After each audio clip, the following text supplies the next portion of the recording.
Hey everybody, and welcome back to Farming Simulator 19 and RichPort.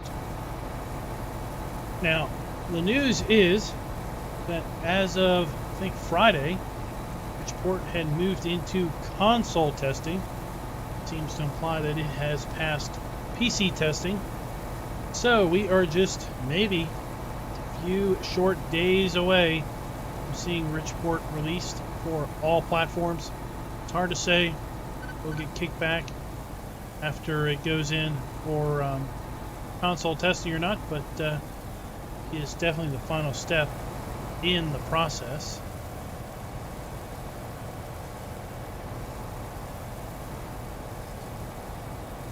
Still trying to tackle this giant sunflower field.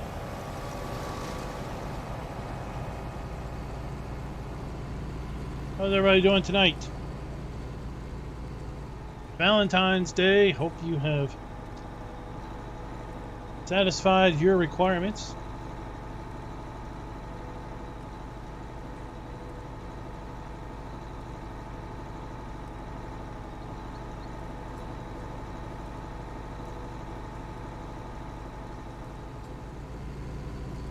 After we get this field harvested and over here seeded, we're going to transition and do some weed management with the Stara weeder or seed fertilized spreader, herbicide sprayer, sorry, that comes base with the map, at least in this iteration.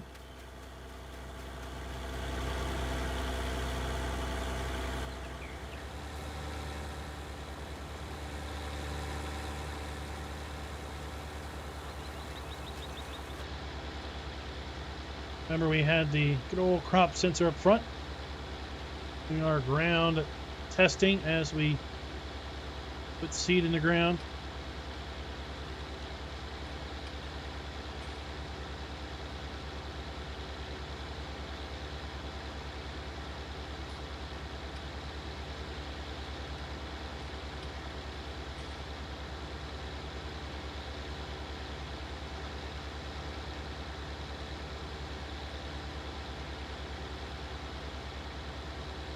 We are going through a fair bit of fertilizer because of the fact that this field really had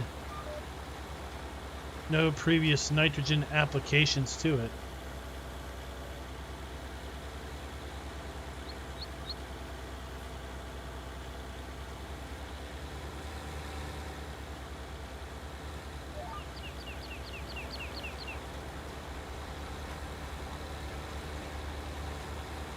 Are dumping a fair bit of nitrogen into the ground with that chemical fertilizer.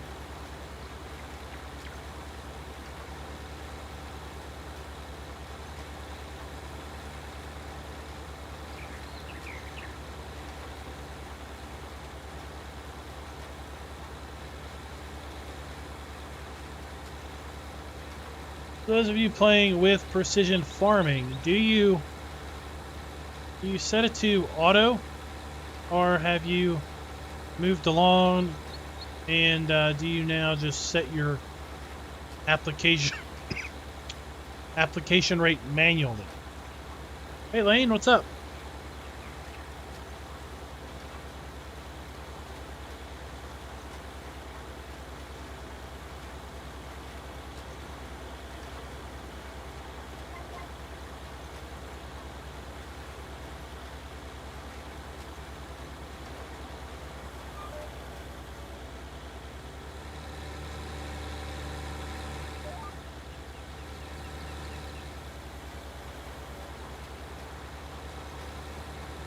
Southwest Florida, how you doing tonight? Well, I'm doing pretty good. Thanks for asking, Lane.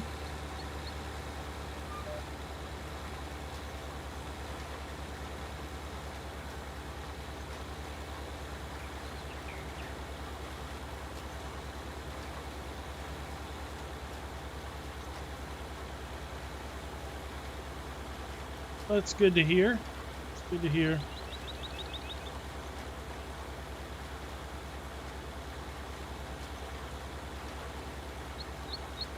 There's a fair bit of folks who are eager to have this map get through testing and get released.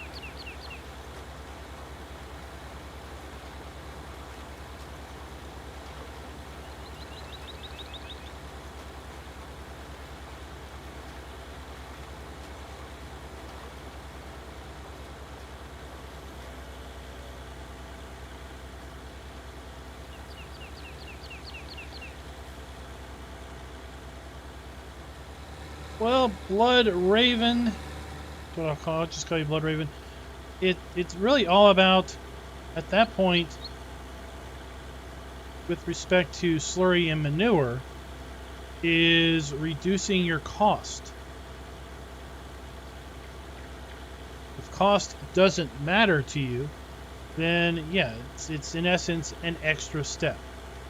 But if you factor in the fact that, like this field, I am basically applying 100% the amount of nitrogen needed in this pass, which means I'm going through a fair bit of fertilizer. I've already had to refill this seeder with fertilizer once. Now, had I pre-treated the soil with slurry or manure, then there would be less fertilizer going down in the ground. So I would be, in essence, saving some money.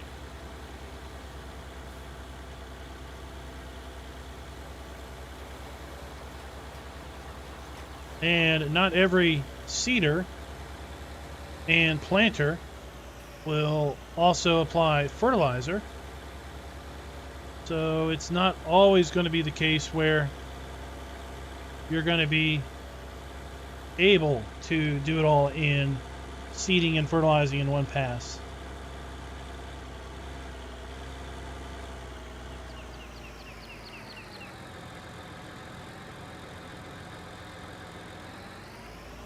Well, in theory, soybeans will put nitrogen in the ground. Problem is, I think soybeans are broke again in a different way with the season or with the precision farming update.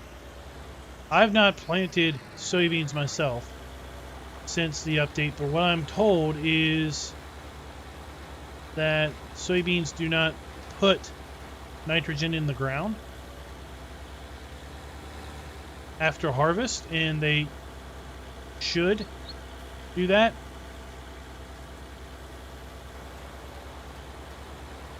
It's one reason why farmers in the US will often plant soybeans, and then immediately following soybeans the following year they will put corn in the ground, because corn is a nitrogen needy crop and soybeans add nitrogen to the soil. So in essence, you are fertilizing the soil with your soybeans, while at the same time you are obviously getting a decent crop out of that.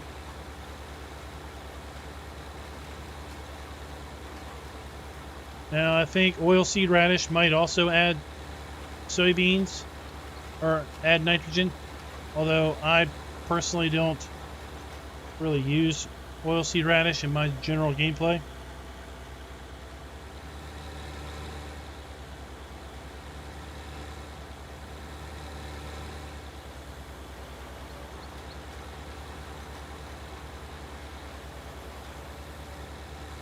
So naturally, soybeans are a great way of getting some nitrogen in the ground. Doesn't seem to be working that way with precision farming at the moment.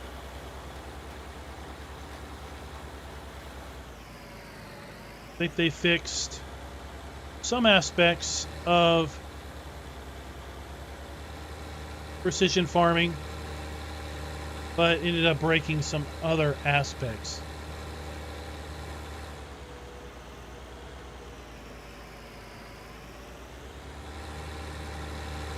I personally haven't done it myself, but I've heard enough people say that it's not working right.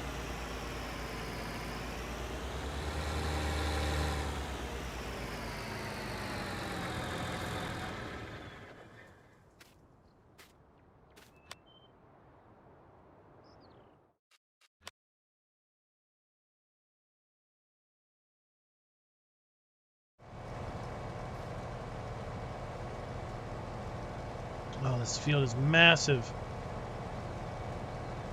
Can we? So these two fields alone are 22 hectares in size.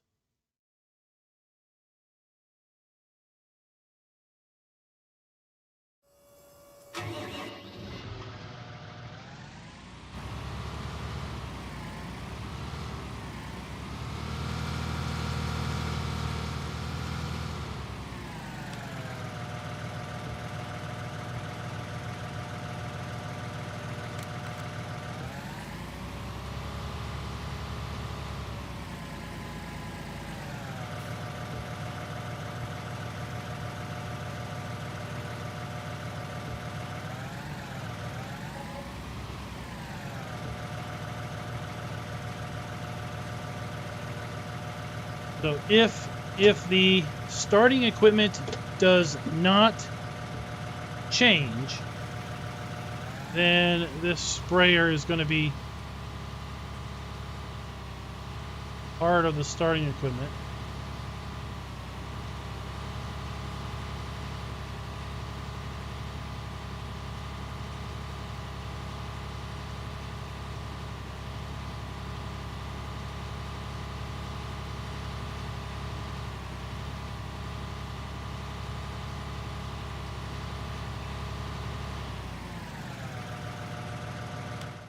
Now, what I can't tell because I think the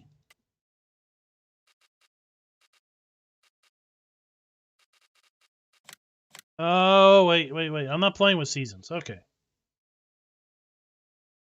I was like, what is going on here?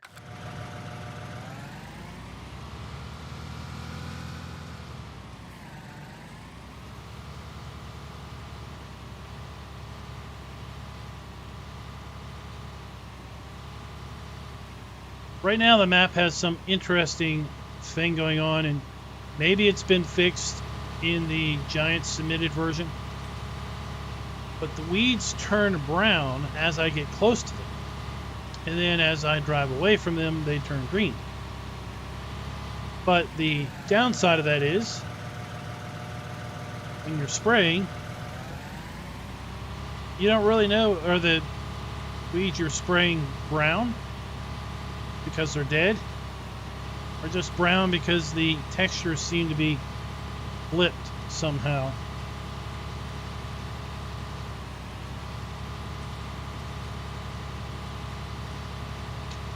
Yes, Miami King. This is a U.S. modeled or U.S. intended map. I don't think it's intended to be any generic location, just U.S. Pull up the PDA. Trying to see what's going on here. 15 fields. Most of them are pretty darn big. Decent sized forest to the north. Half dozen sell points. One central farm that is also a dairy and chicken farm. There is a satellite sheep and horse pen.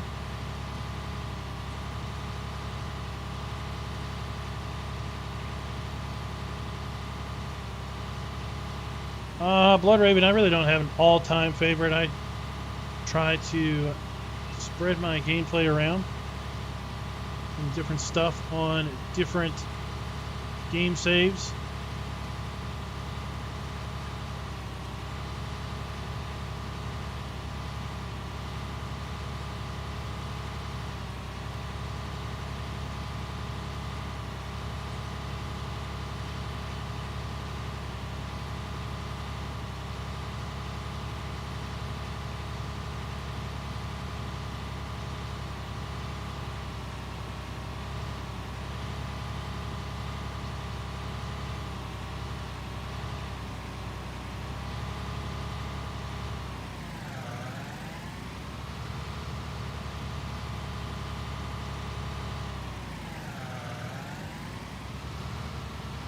We can definitely see where we have been. In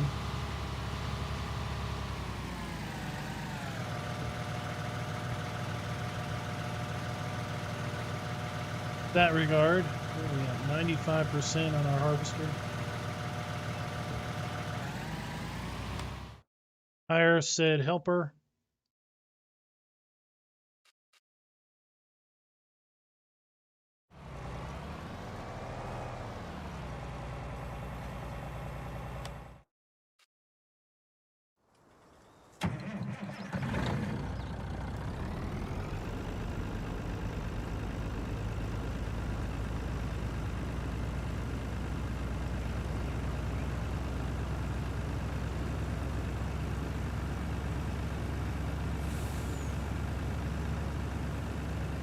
Maybe it's a seasons versus non-seasons thing.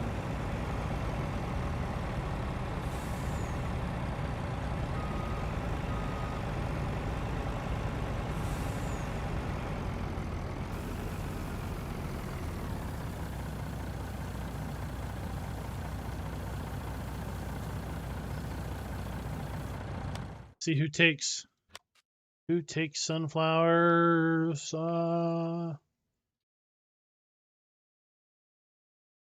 Or Andre the Giant. I don't understand the reference there, but okay. For Andre the Giant sell point.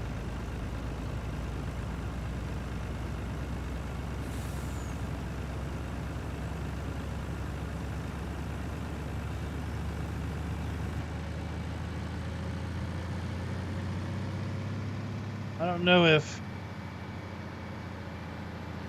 they're trying to reference the Green Giant as far as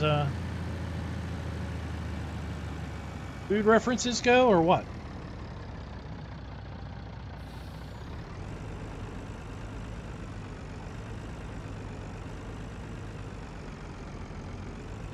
Blood Raven, there's only two crops that are supposed to put nitrogen in the ground: soybeans and oilseed.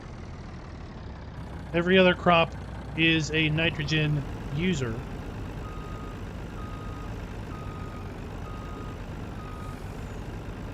It's what makes soybeans a rather unique plant.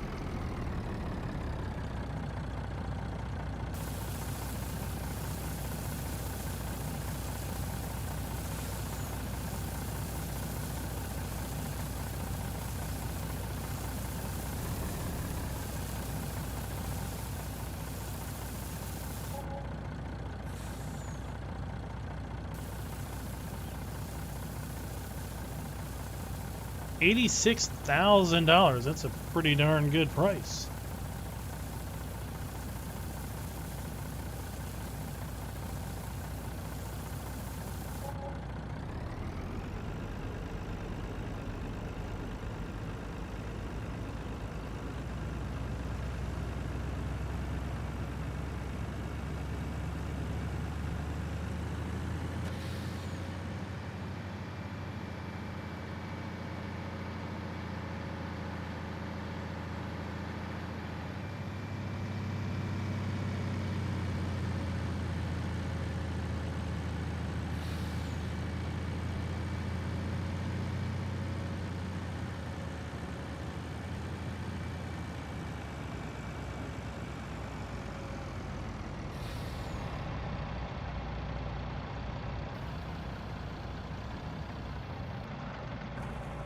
Go.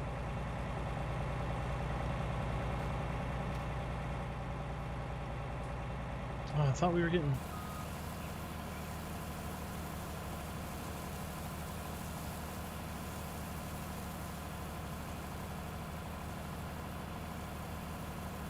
I don't know what colors change what. I'm just telling you, all the crops other than soybeans are to take nitrogen away. Reduce it.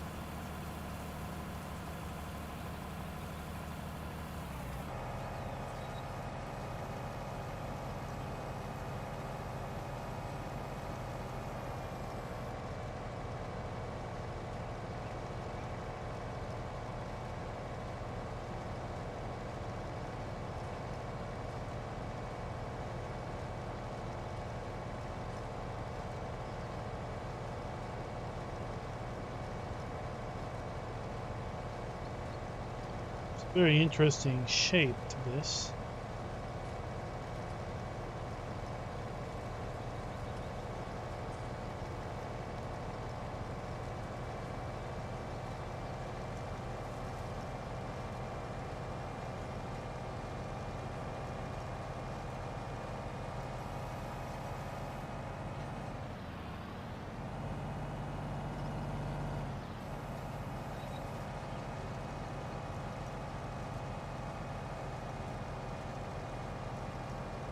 There you go. So going from green to orange or red means that nitrogen is going out.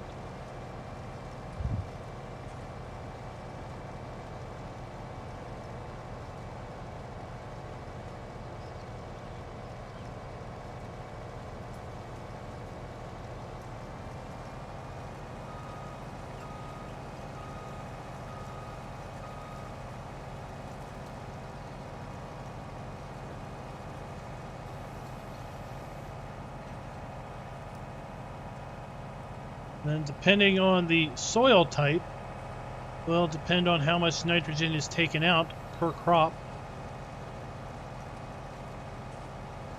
But in general, nitrogen is removed from the soil during the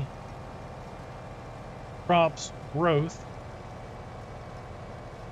aside from soybeans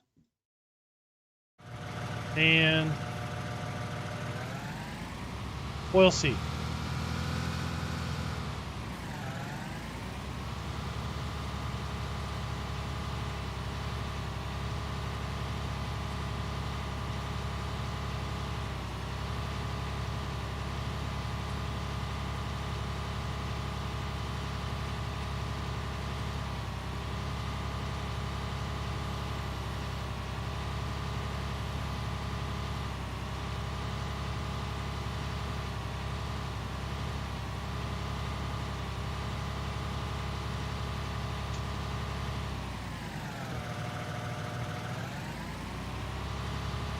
There's definitely something weird with the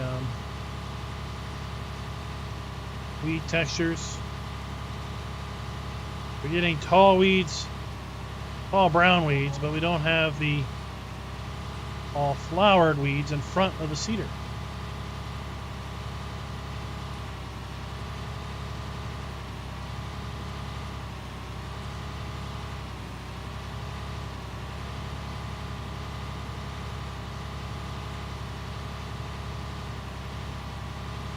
pH levels. In my precision farming video, I put up the charts.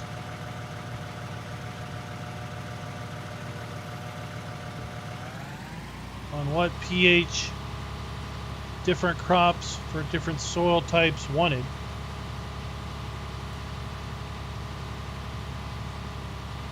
If you look at the mod in the XML, you'll basically see you'll see a chart, a table of basically variance, pH variance, and then how that ultimately will affect yield. And then that also differs per crop, per soil type.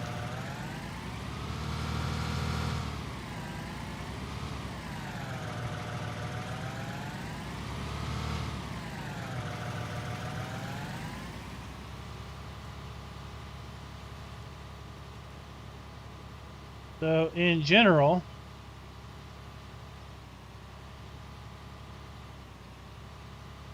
you can go, according to Giants, you can go about 2 harvest cycles before you need to apply more lime, or your yield will have a negative impact as a result of the lime or the pH reduction, because after every harvest, pH is to be reduced by a varying amount based on crop and soil type.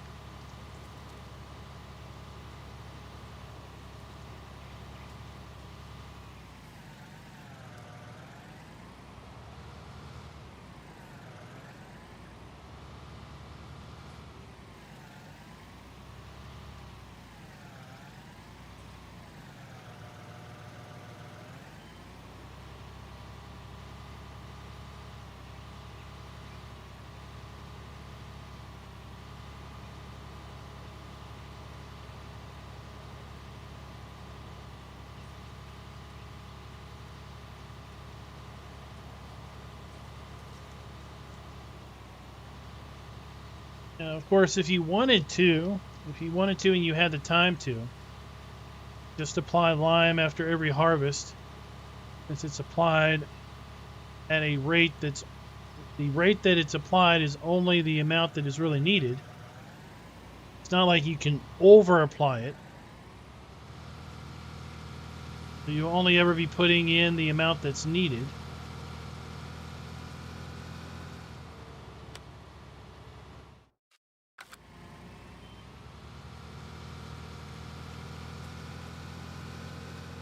So lime will go a very far way if you basically just top it off, if you will, after every harvest or two.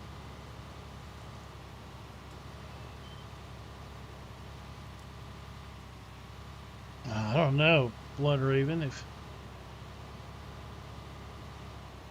I mean, at some point it just becomes a little bit, it just becomes too much for the sake of being too much.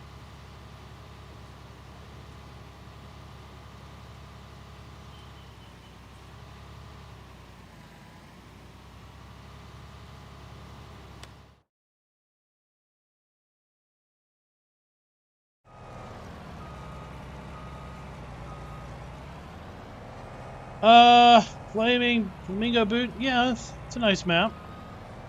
I won't play it beyond its release because the fields are just too big for my personal preference. I don't have hours on end to harvest a single field just to spend hours on end to plant a single field.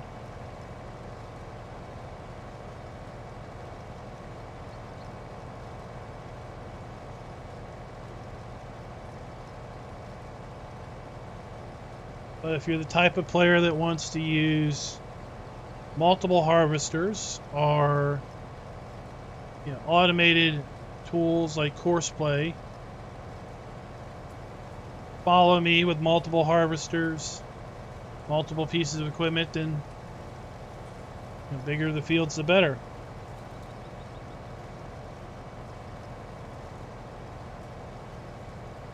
It's probably, I mean, being complex for complexity's sake is personally what I think about.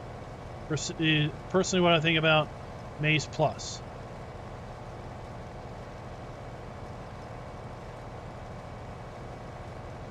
The requirement of heading 3 or 4 times to get hay. Maybe that's what people have to do in Europe. Maybe that's what people have to do in the UK. I don't know. But I can tell you, growing up, we didn't ted our hay or grass, period. We cut it, sat out in the field, sun cooked it till it was dry, and then we baled it. That's how you make hay in the US. You don't cut it and then ted it and then ted it and then ted it and then ted it and then windrow it and then bale it. That's not the process. It might be the process somewhere else. Not the process here. So then when you say, well, Maize Plus is for people that want to play realistically, I say, well, as far as I'm concerned, their haymaking process is not realistic. Maybe it's realistic somewhere else.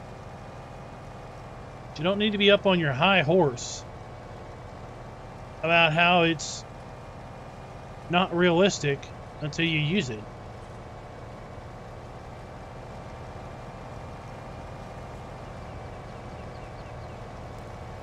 So for me, the reason I'm probably not going to use Maize Plus for a long time is that it doesn't fit what I see American YouTube farmers doing, or what I experienced growing up, or what I see going on around me now.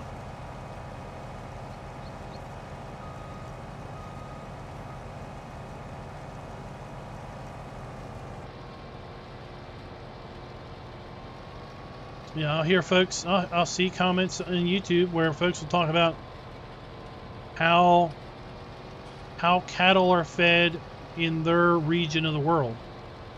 And it's very, very different from one place to the next.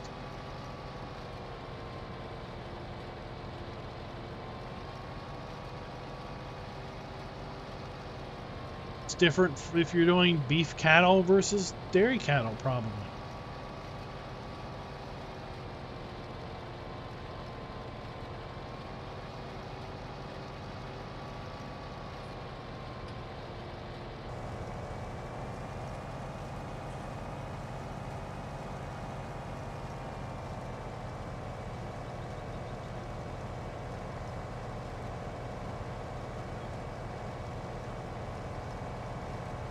Now, in climates where maybe the sun isn't necessarily the most intense,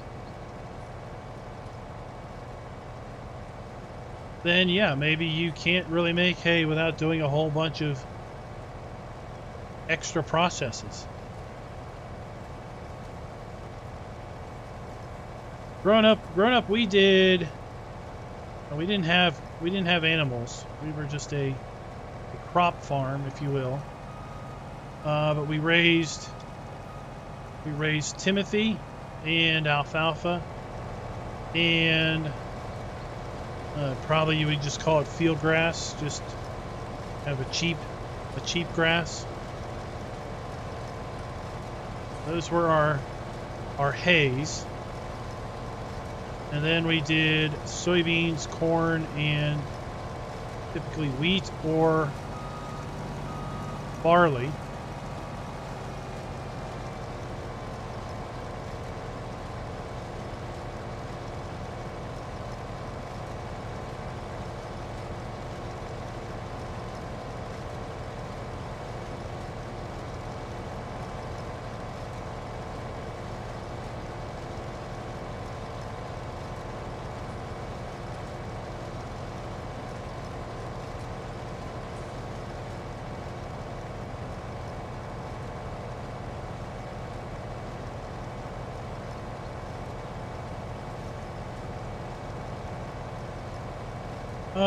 What do you mean, Trip King?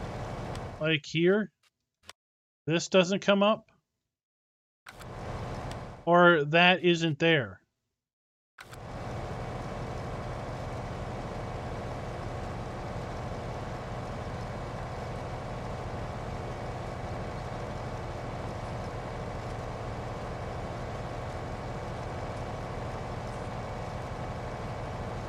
Yeah, so Hey Henry has the point I was trying to get at. If this physically isn't here and you have seasons activated, it's because season moves it to their screen.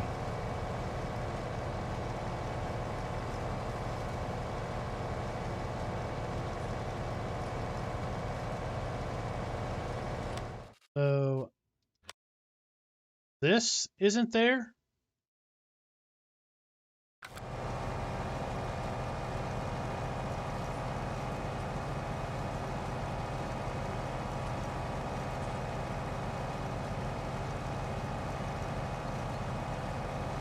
Well, I mean, one thing, Flamingo Boot, is if you look at the food breakdown, this was pointed out to me on a different video. If you look at the food breakdown, you can feed all your animals with Maize Plus without any of the extra crops. So you could feed your sheep, your pigs, and your cows, probably your chickens too, and probably your horses, with just base crops and hay, which means you have to ted it a bunch of times. You don't have to do the additional crops the way it's been explained to me, and pretty sure I validated that when I looked at it one day.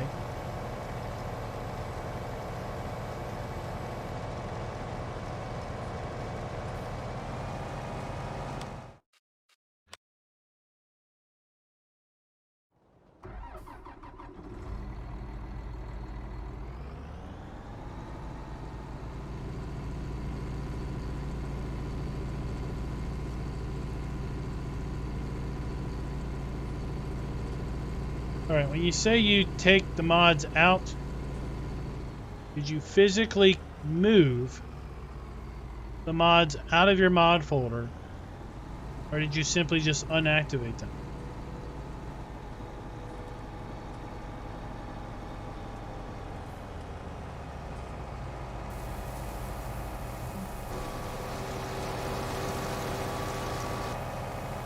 You didn't physically move them out.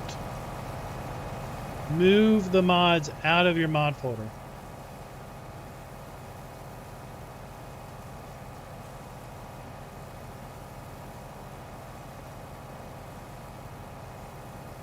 Yes, basically rename your mods folder to something. Doesn't matter what you name it to, just rename it. It won't delete itself, just rename it. Then start a new save game. Pick RichPort.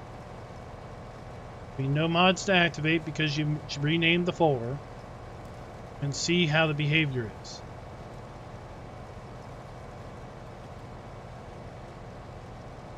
If it doesn't behave properly, if you're on Steam, then do like a validation, revalidation of files. You're on Epic, I don't know what you do, but I think there's like a reinstall process.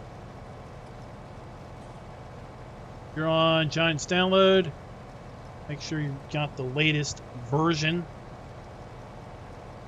of the game.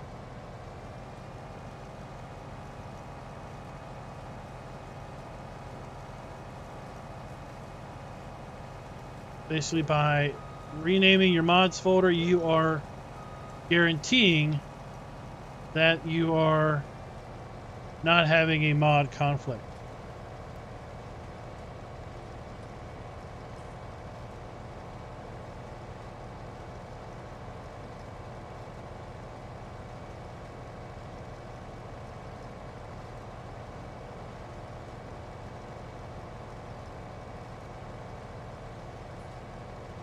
Just selecting it so they don't activate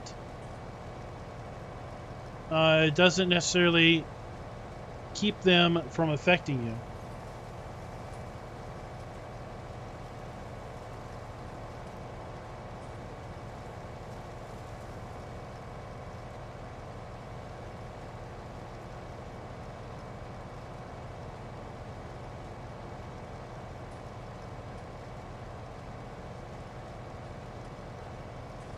Well, yeah, once you rename your mod folder, launch the game, pick a new save that's blank, pick RichPort or Felsburn, whatever, and see if you can replicate the problem or if it's working fine.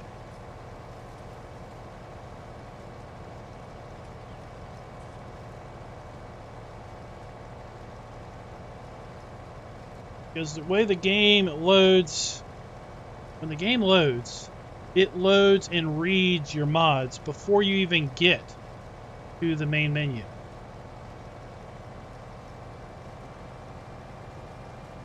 And depending on how some mods are written, if they are script-based mods, they could basically run code even if you haven't activated them.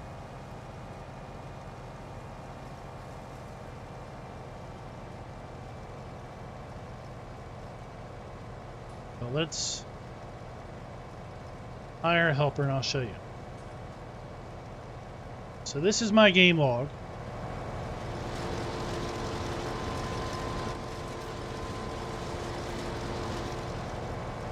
Get somewhere where we can read it. This is everything that's happened since I started the game for the stream. Okay, let's go over here where we can see it. Some nice contrast. Okay. So this is basically when I started the game. That's basically going through and looking at all the hardware configuration, graphics settings.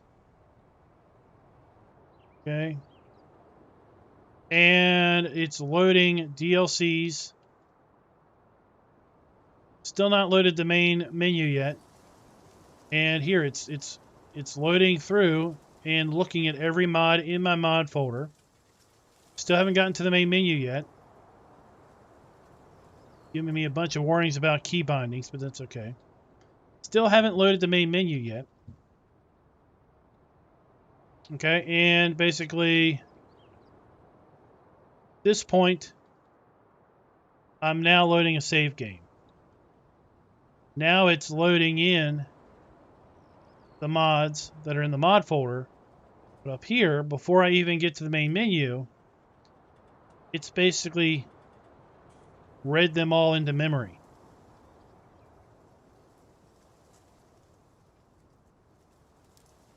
And then we're loading up the save game. We're reading mods. We're reading the map. Blah, blah, blah.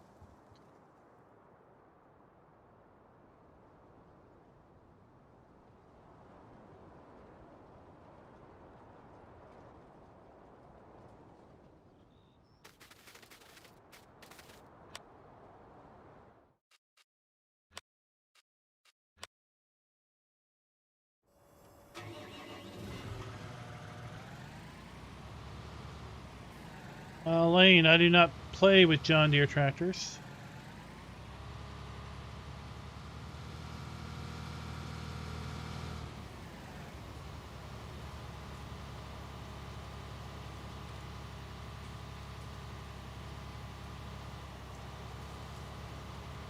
Well, Jason, it's mods are not a problem. Let's say it this way. Mods are not the problem. It's the players that download the mods that are the problem. Not saying that people are doing it wrong, but yeah. So on console, theoretically, all the mods are basically contingent upon, a Giants approval process and testing process. And hopefully that weeds out issues. But there's always going to, the more mods you have, the more chance you're going to run into a conflict. Okay? So, like for console players, Farm Sim 17, console players had access to about 550 mods total. In Farm Sim 19, as of about a week and a half ago, the same console players have had access to about 2,900 mods. Nearly 6 times as many. So, while Giants testing seems to have degraded in recent months to the last year, the number of mods being tested and released have skyrocketed to the point that there's, at least on PC, often 20 to 30 mods being released every day. Now on console, that number is sometimes less. Sometimes it's 5, 10, 15. Still, that number is growing every day by a fairly big percent. And there's always the potential that you're one mod away from a mod conflict. So the issues that arise with PC players is we can get mods from just about anywhere we want. The Giants Mod Hub, Facebook, a plethora of other websites that people upload mods to. There is, other than Giants Mod Hub, none of those mods go through quality testing. 0. You basically hope that the mod author has properly tested his own work and has produced a mod that actually functions as expected. But trust me, that is sometimes a pretty big ask. Depending on where you get the mod, you're also hopefully downloading the most recent version of the mod. Very few mod websites have version control because most mod websites are just preoccupied with copying what's in Giant's Mod Hub and on every other mod site, because all they're interested in is traffic. So you could be downloading an old version of a mod that's broken and not know it.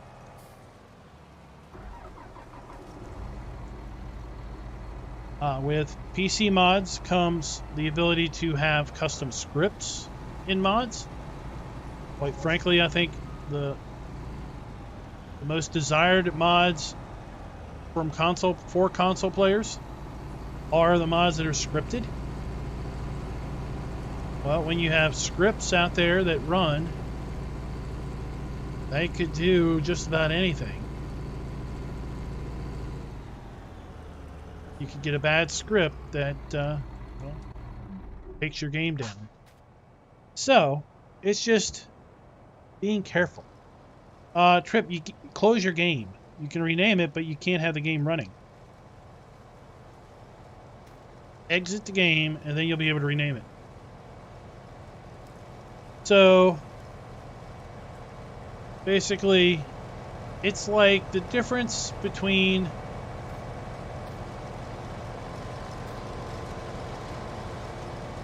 it would be like pretending you just browse the web with irregard of malware and potential wrongdoing. Okay, so on console, you can download anything you want from the Giants Mod Hub that's available and be reasonably assured it's not going to have bad code that's going to affect you or your console or your game. Downloading on PC a particular mod from a random website is, well, it would be like, well, maybe doing the adult thing with someone you don't know, unprotected. You may or may not have a long-lasting problem as a result of that.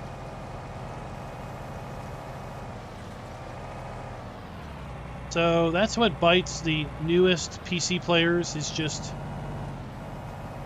dare I say, mod gluttony. The desire to download and try out every mod out there, which can really get to you. It can really add up. So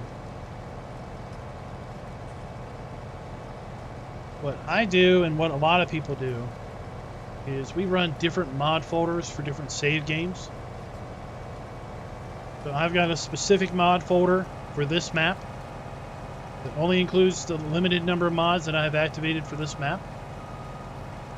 I have another mod folder that I use when I do mod testing. It has a very small number of known quality mods that I know won't have any adverse effect.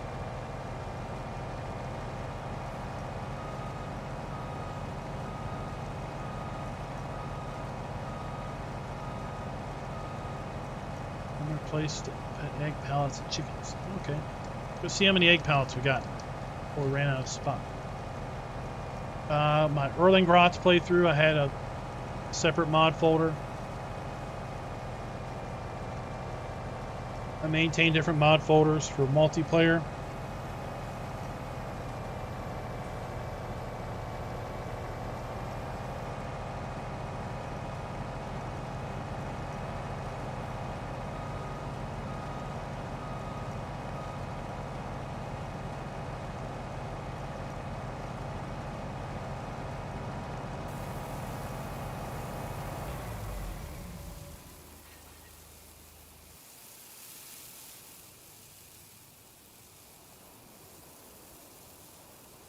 Henry, I don't know who to blame is. who the blame would be for consoles and scripts. One or multiple, one or both console manufacturers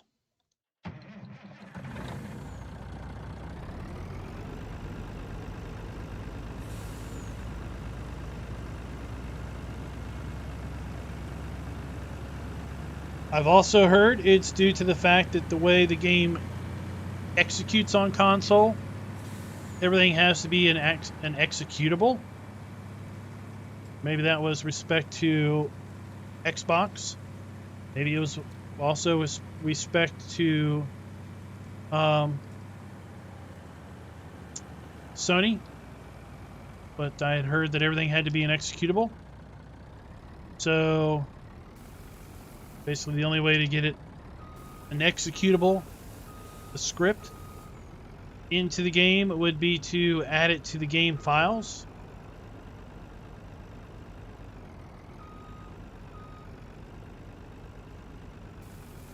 But I can tell you that the console developers, Sony and Microsoft, they own your console.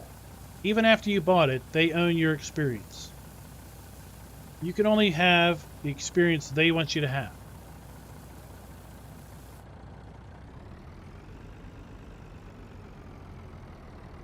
They don't want you to have a bad experience. It would make sense that they would not want third-party scripts being run on their product, because they can't assure that it won't have an adverse effect to your gameplay, and as a result, you won't have an adverse experience on their product that you would probably assign blame to the product as the reason for the problem.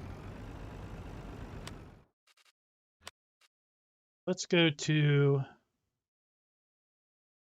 let's go to Casboard. Over there.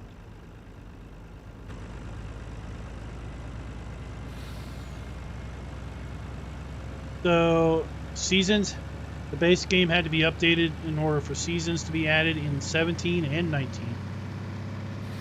The same had to happen with respect to Straw Harvest. It's got a bunch of scripts. It had to be updated. The game had to be updated to support it.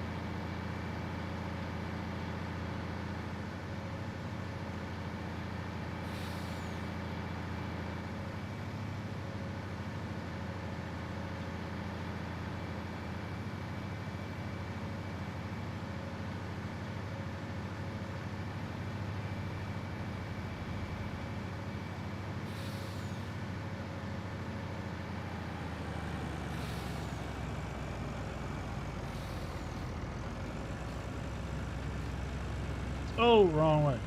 Wrong place. The Blood Raven, it's not the... It's the...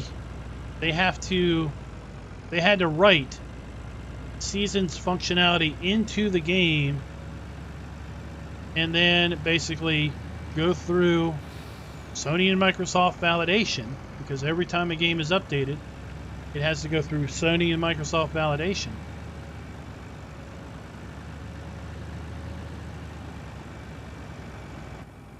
You also have the question of control interface. How would that work?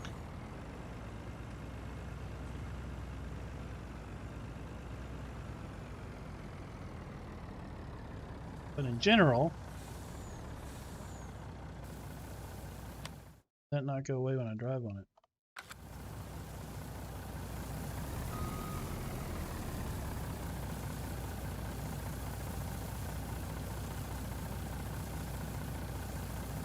I mean, I was kind of surprised that Straw Harvest was released for console. They said that the reason they added seasons was because they were overwhelming interest and request.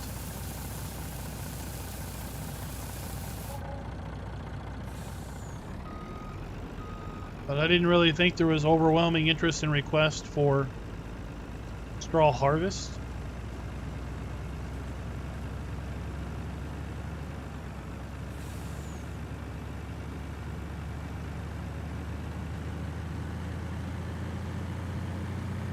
Not that I'm, 100% in touch with the console player base, but it didn't seem like it was something people were talking about.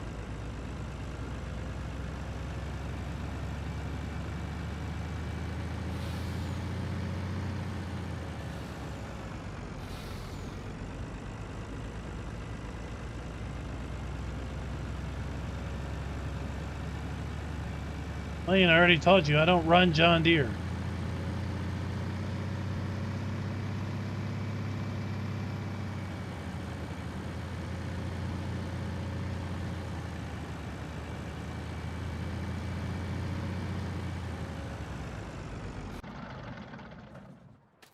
Let's see. 3 chicken boxes and we're full.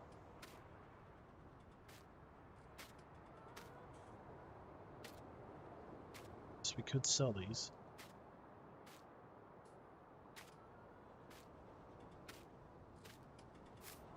Truck. Where's our truck at? Here it is.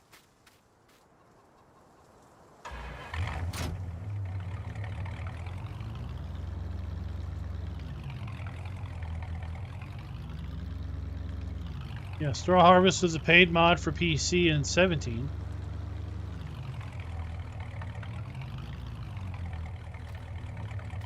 Then it became a free mod in 19.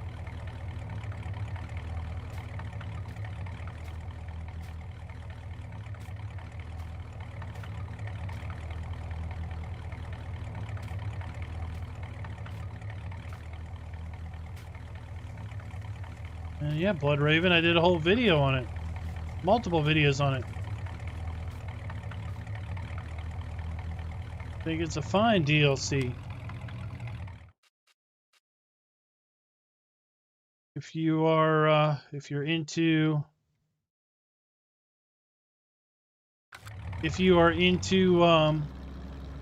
potatoes, I think it's a perfectly fine DLC. Great entry price to get the player into potatoes for a decent entry price.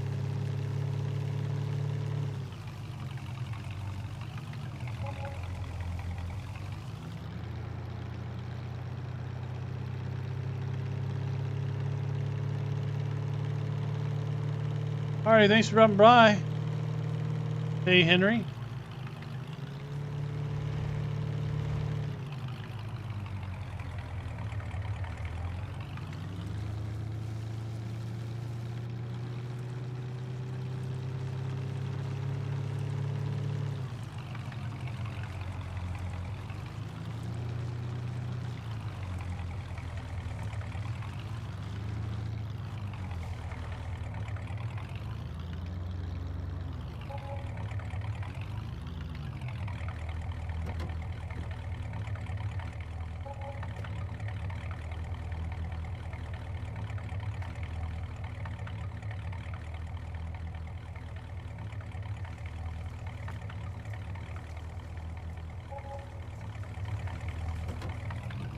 Wish they would make it a little bit easier to sell eggs.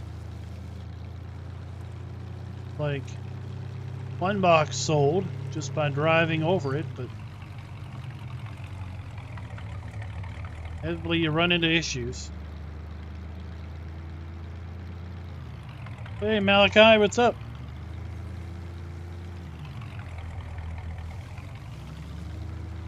You're just about ready to fast forward. Whoa, what are you doing?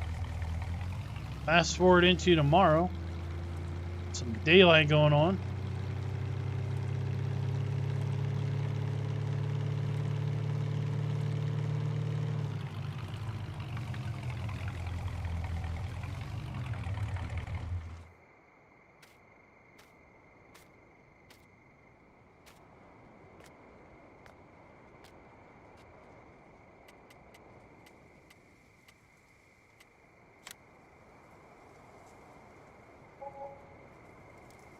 GoldenEye, what's up?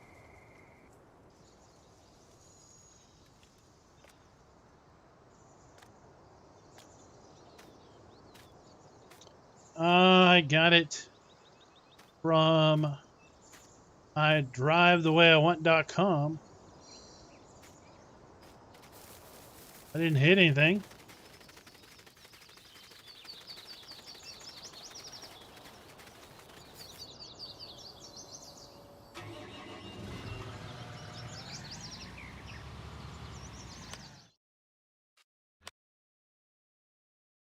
Well, that's...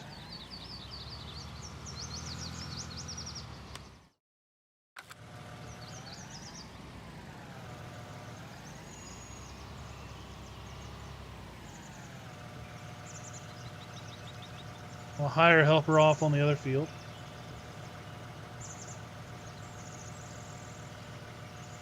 Oh, that would be an interesting add-on, Blood Raven. Roll up turf.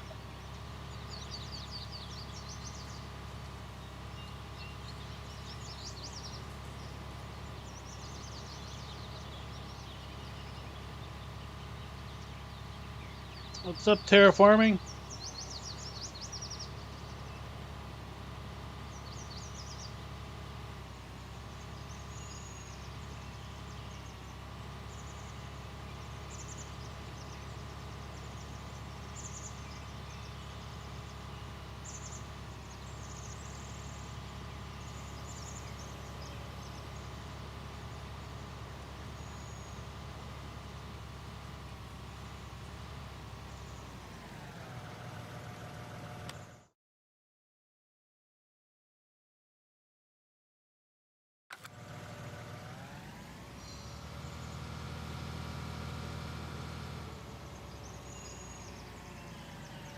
Beets.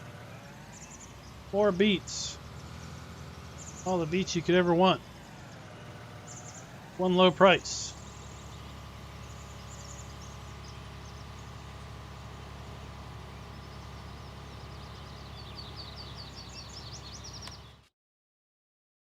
G running.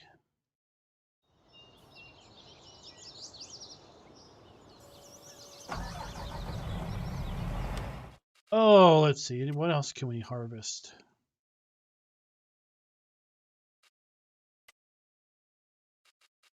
Barley. Oh, let's go.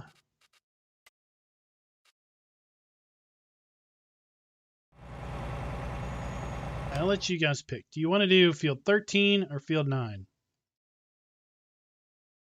13, we'll see what kind of looks like down here in the south east. Field 9, we can just see kind of what this forest area looks like. It's going to either be soybeans or wheat. 13 or 9?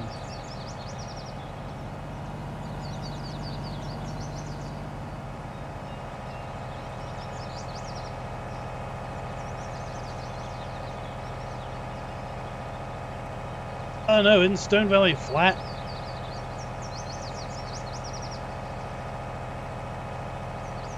This is far from flat.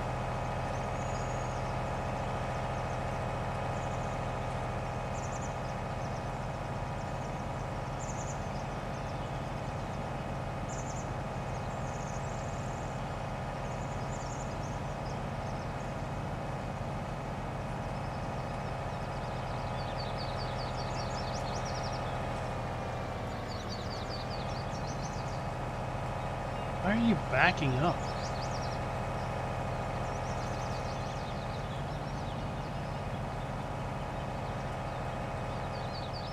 You got 1 vote for 9. Nobody else cares.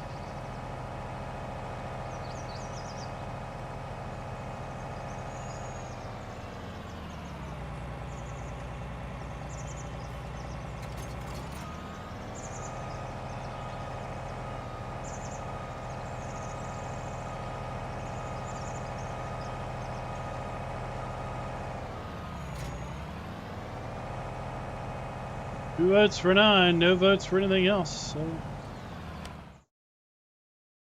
damn it. $1.2 million, 17 hectares of land.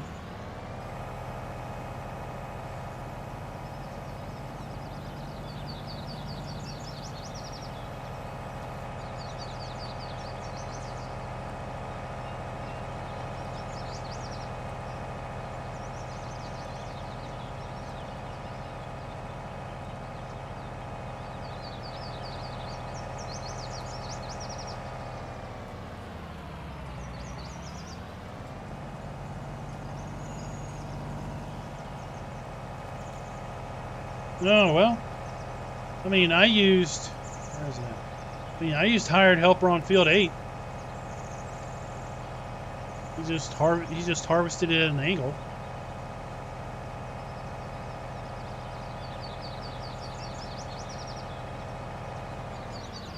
Same here with field 9. You can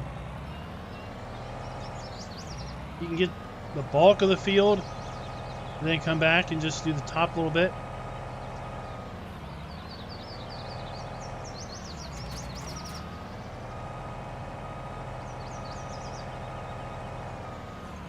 You know, like field 3. Field 3, we're going this way. So even though it's not square, you know, you're going to have to come through here and kind of clean up the corners a little bit. He's going to go work the field that way.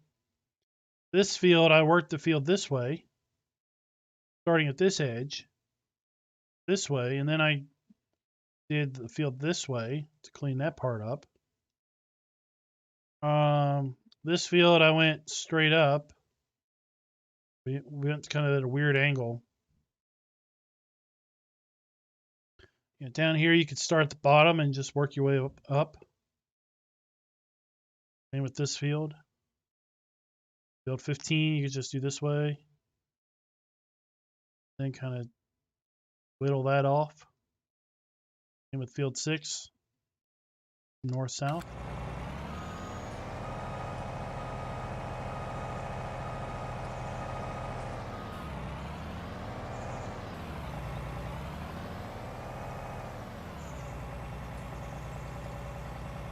But I mean, don't make the mistake that American farming is square fields. It might be Midwest farming, but where I grew up and where I live now on the East Coast, your fields are basically what you can make of it. Your fields are based on the terrain and your tree lines and your slopes, because we definitely don't have flat. So as long as you have a workable slope, it's not too steep, then your field is basically defined by the road and possibly a tree line or a residential property line.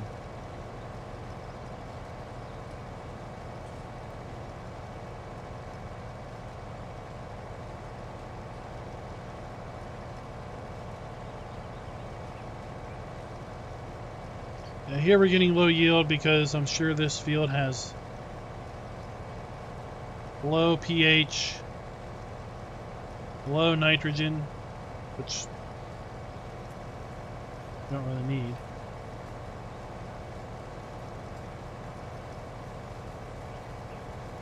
Farmer Bradley Powell.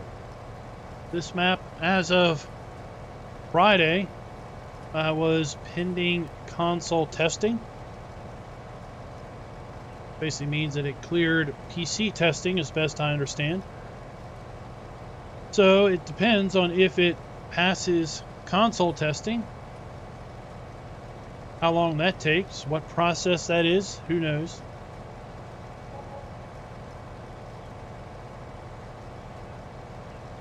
Could be tomorrow, it could be Wednesday, it could be Friday, it could be next week. if for whatever reason it doesn't clear console testing and gets kicked back. It was sent to Giants about a week ago, and I know it was sent back 3 or 4 times since then.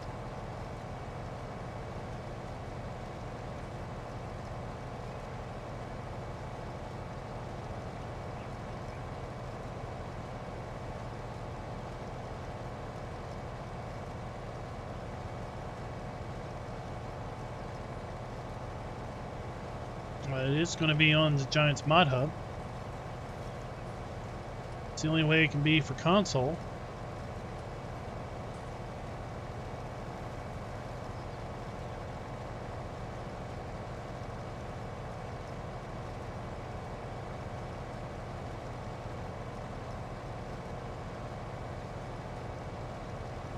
Getting a little bit of a look at this forest that's up here.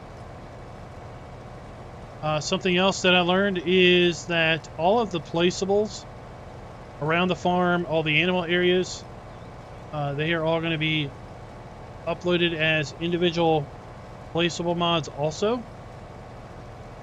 So if you like the sheds, if you like the cow barn, if you like the little chicken coop, all of those will be placeables that you can download also that are independent of the map. It's still testing.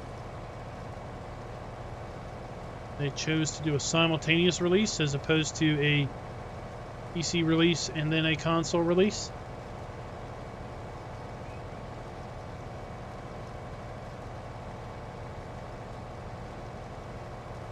Terraforming, I don't know. Rubber Burners map, Crawford Farms has got smaller fields. That's why it would appeal to me more than this. It also has more irregular fields. These are, for the most part, squarish in nature.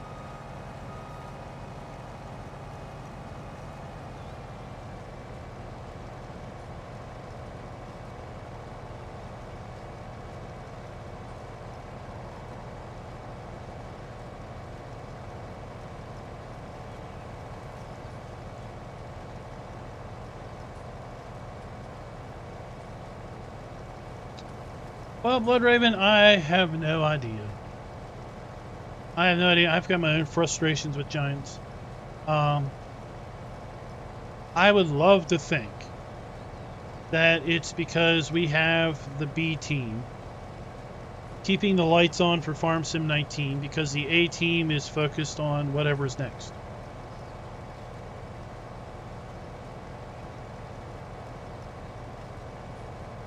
I would love to know if indeed we got the second string testing team, we got the second string basically doing the day-to-day Farm Sim 19, keep the lights on, while the A team is huddled down, nose in the keyboard and monitor, coding away at the next big thing.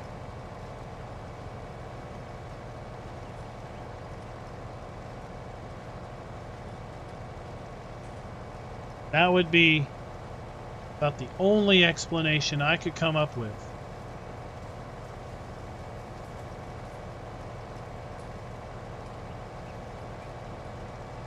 Now, I have no doubt that some of the quality issues with testing is because of staffing issues.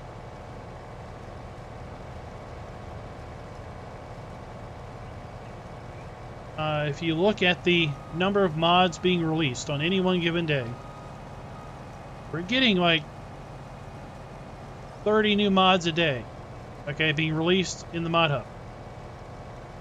Now that's not taking into account how many mods were sent back on any one given day, and for the most part, I mean, this last week I think there was an exception, but for the most part, the number of mods pending testing always seems to hover around the same level, which means that mods are coming in basically at the same rate that they're going out. And if there's 30 mods being released on any one given day, you could probably assume that just as many are being rejected on any one given day. That means the team is processing 60 mods a day, and 60 mods a day are coming in.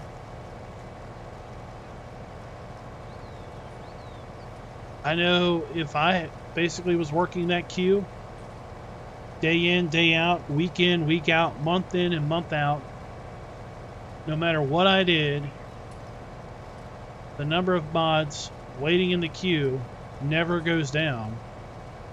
They'll get frustrated. So no doubt that they're hiring more staff, or trying to hire more staff, or bring in more people to test. And when you do that, you're not going to have the same quality. They're not going to know what to look for. They also have the infamous sense that there aren't golden standards on testing. Almost as if every tester out there is their own cowboy in their own rodeo.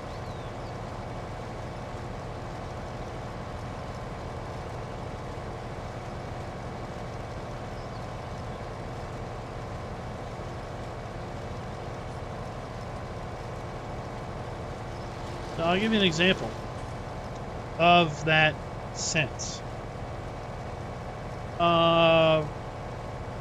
A friend of mine submitted a mod to the Giants Mod Hub a few weeks ago. It was basically a edited version of the in-game potato harvester. So it was an edited version of this. Okay. Now the way this works is it requires you to top the potato first, and then it digs the potato up. That's basically all it does.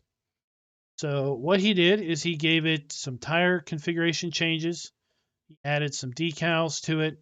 He changed it so that it had the ability to top the crop without needing a topper. And basically he configured it so it was much more like the real SE260 model. So it had various configuration options like the real SE260 model would have. So that mod got rejected because it was deemed to not be different enough. And most of the time his responses that he got back was, this doesn't meet the quality standards. With very little actual information to go on. Well, then last week, the end of last week, we get a mod, which is an edit of the base game potato harvester I just showed you, that basically harvests potatoes without needing to be topped. A portion of what his mod was doing. But his mod had some other changes to it. So if anything, his mod was more different, more unique than the one that showed up last week. I'd be almost willing to guarantee you a completely different tester looked at those two mods. That a friend of mine got the hard ass, if you will, and whoever tested this other one basically just let it through. So that sense of inconsistency, almost a lottery of, man, I hope they get the easy guy.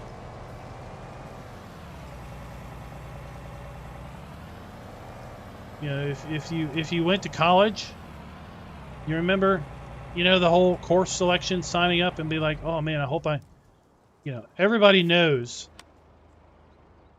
there's the easy guy and then there's the pain in the ass, right? Everybody wants the easy guy.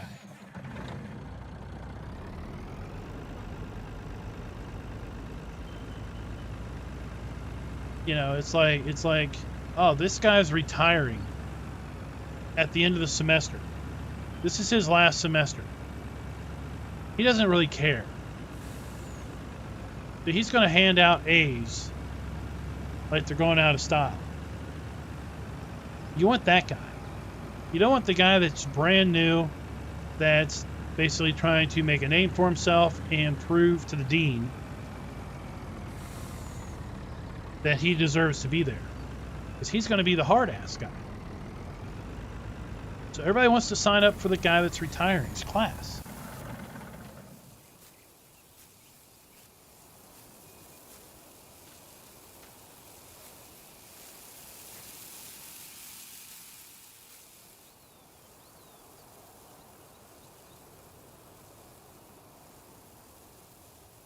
Jason, that might be it, yeah. So my friend's mod did just that. It would pick potatoes up off the ground, it would dig them up out of the ground, and it would top them, amongst a few other things. Whereas, I guess this one just picked potatoes up off the ground. So there's the little sheep area. That'll soon be released as a placeable.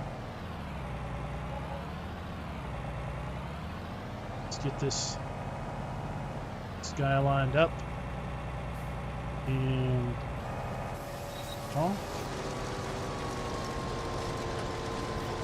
do his thing.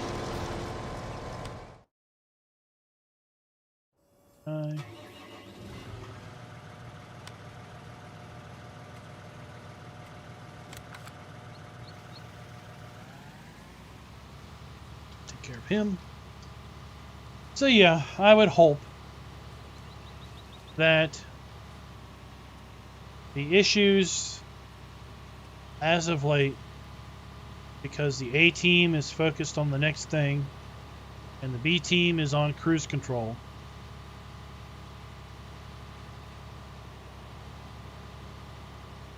I think there is a general cultural difference that we need to deal with, or we need to acknowledge.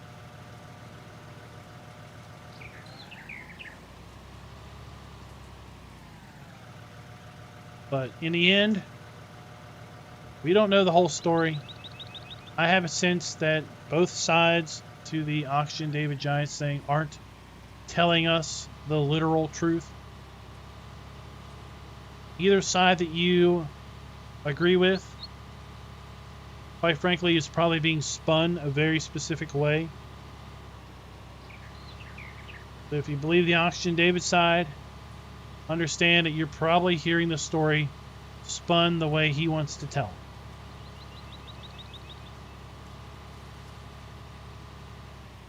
it. Okay? What I hear through the ambassador channels is that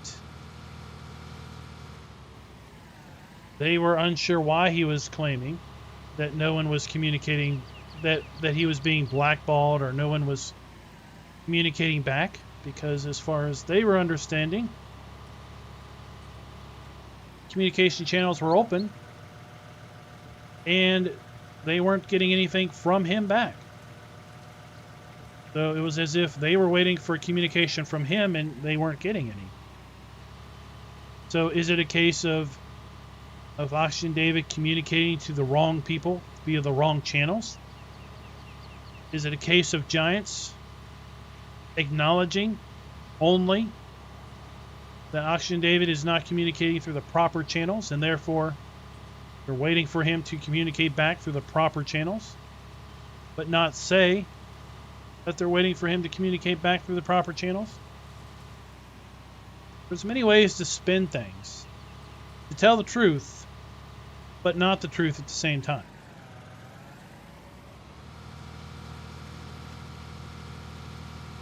It's often what's not said is just as much, if not more important, than what is said. Hard to say.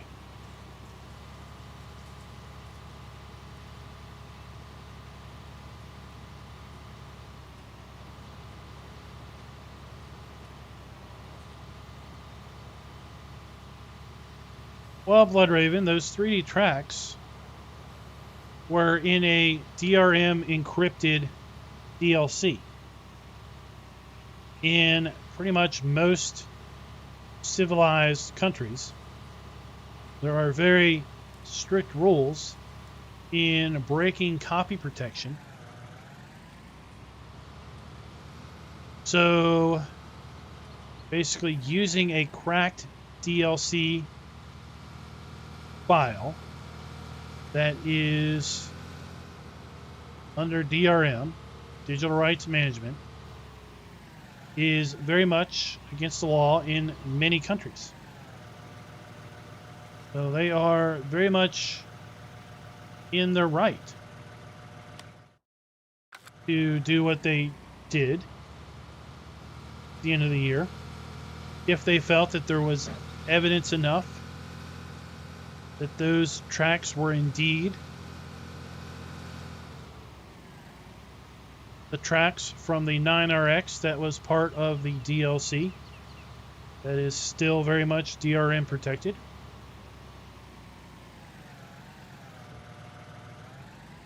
It's later proven that that wasn't the case. I don't know. I don't follow the story.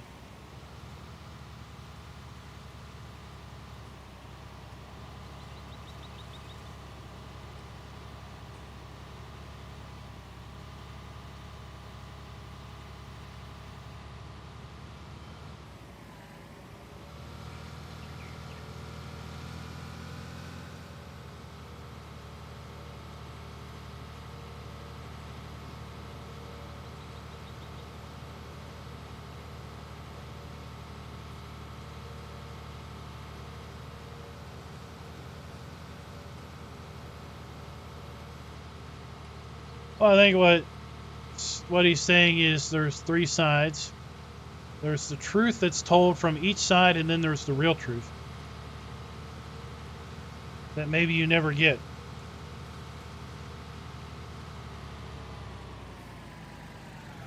No, it's Giants believed the 3D tracks came from this tractor, which is a part of their DLC.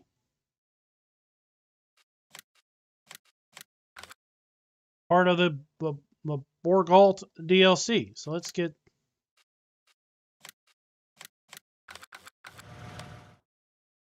over here.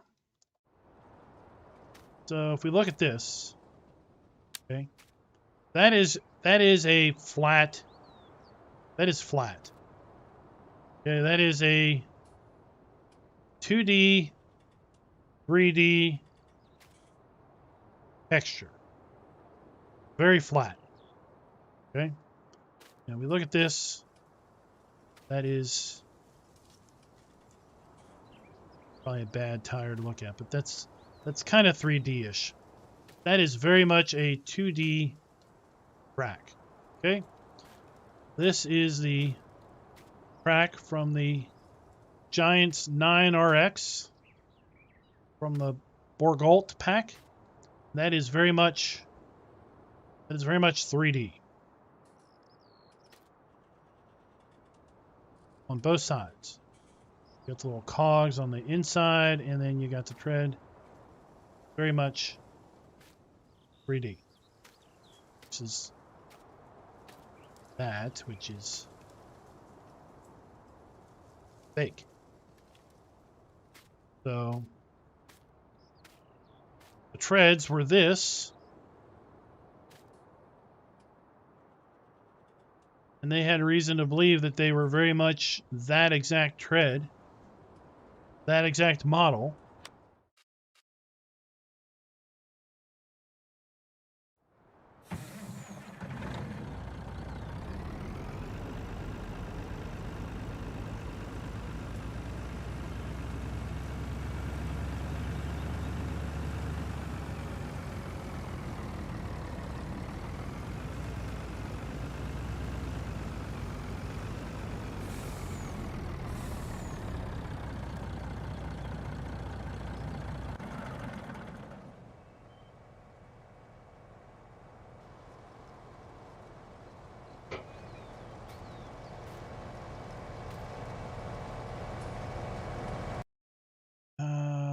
Farmer Bradley, what are you asking here?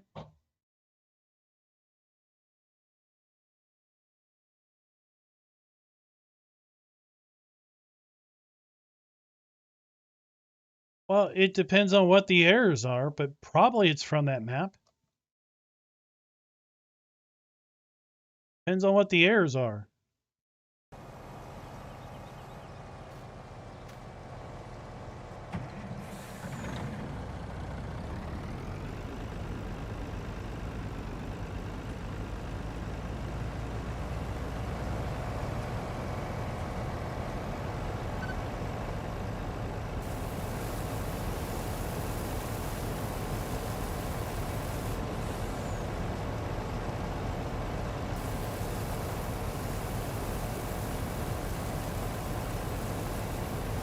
Quite frankly, terraforming, they're lucky they weren't prosecuted in a actual court.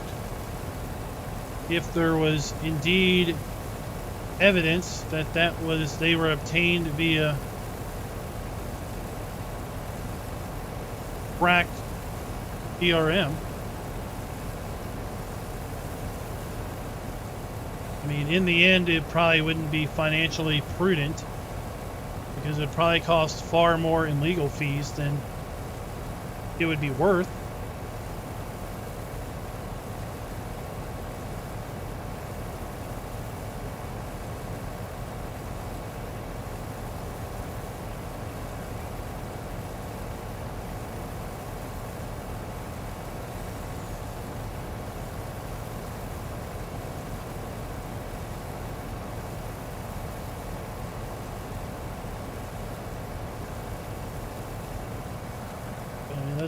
Let's get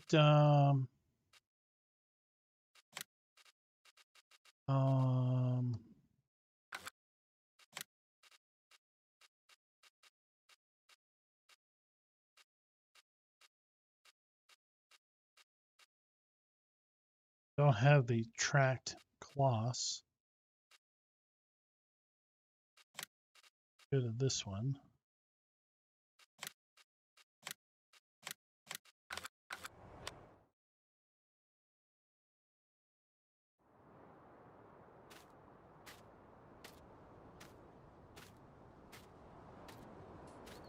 Yeah, that's those are 3D tracks too.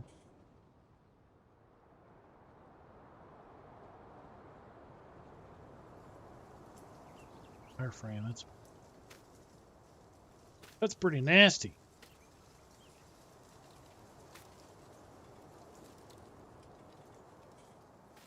I'll have the wireframe on this one. Wireframe on those tracks are smooth. The bottom, it's all smooth. Bottom on this, toothed. Those are the polys on the 3Ds. Tooths on the edge. Versus this, there are no tooth on the edge, it's just smooth. Because it's just a texture.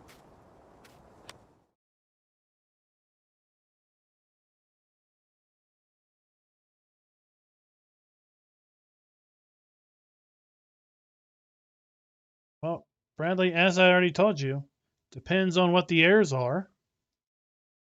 The errors could be errors from that map. The errors could be errors from some mod you have. The errors could be a result of the map and some mods.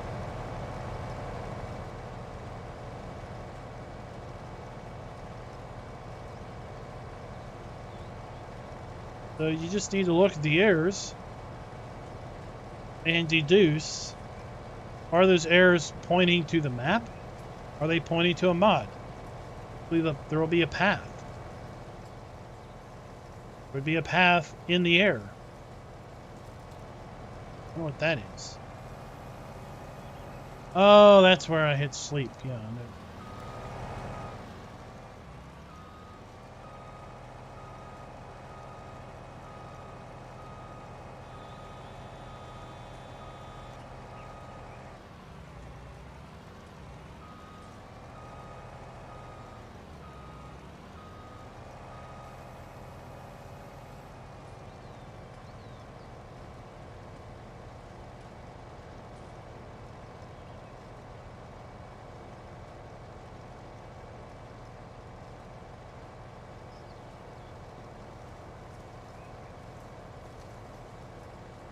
Yeah, see, we hired help, so we just need to come back and kind of clean up the upper part of that field.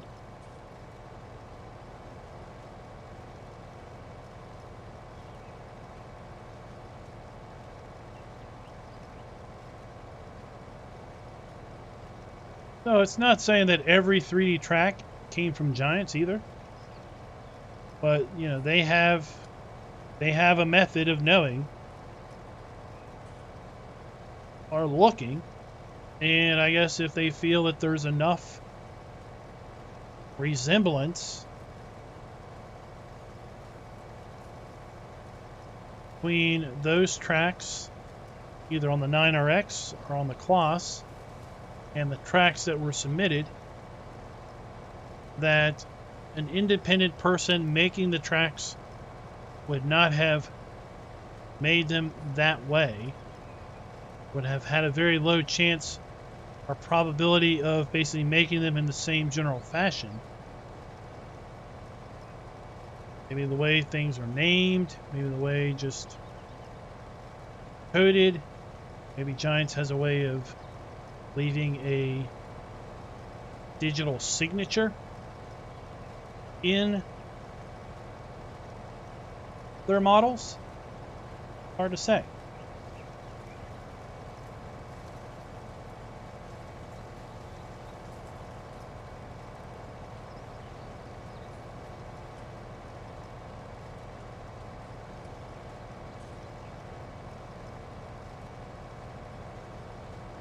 Well, Bradley, as I told you, depends on if the errors are coming from the map or coming from a mod that you have. If they're coming from a mod you have, getting a different map isn't going to do anything.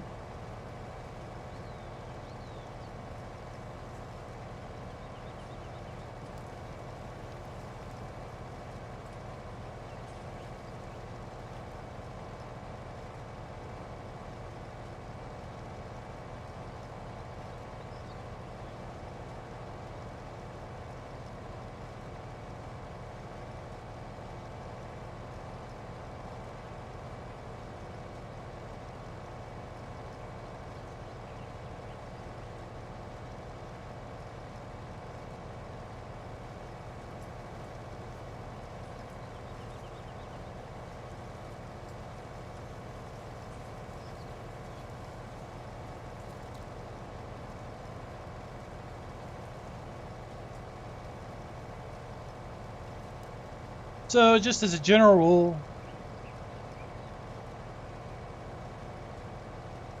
when folks take to Facebook, post about their Giants' wrongdoings, remember, you're getting their spin, which may or may not be the truth. We will pretty much never hear Giants' side of the story.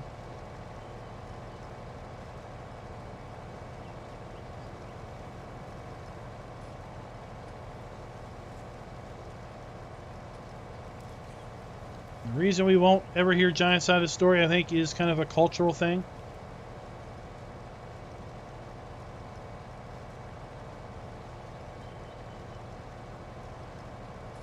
I've heard folks who are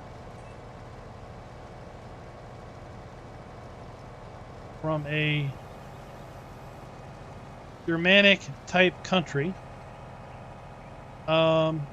Basically say that they've never had any issues in communicating with giants or having giants communicate clear and concise feedback back to them about things that they have sent, questions they've asked. Then I've heard from non-Germanic modders, and all they say is that they get vague comments, less than helpful information, comments back. I mean, the person who I was talking about with respect to the potato harvester, I didn't see the message, but I'll believe what he tells me. He was telling me that basically they were saying the mod does not meet the quality standards of the mod hub. Please try again, or you know, thanks, but no thanks. Nothing giving you any guidance as to maybe what to look for, what to change, what those quality standards might be.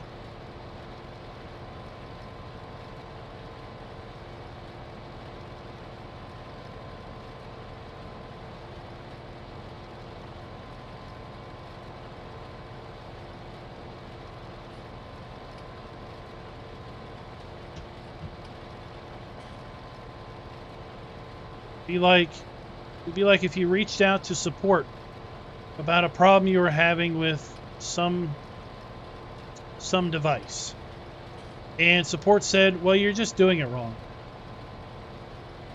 Thank you for contacting support. And that's all you ever got. You got nothing like, okay, well then how do I do it right? What am I doing that's wrong? Just, you're doing it wrong. Please don't contact us again.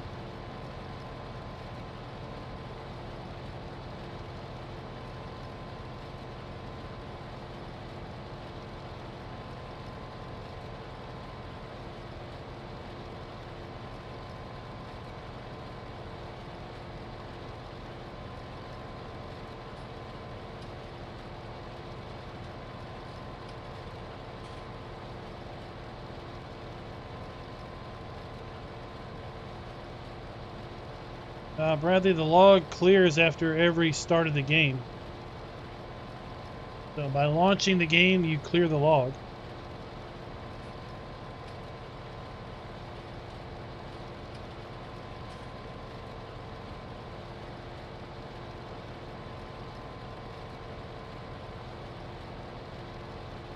What's up, GTX? Hope you had a good Valentine's Day down in the land down under. This is one big field. And imagine what the yield would have been if this wasn't soybeans.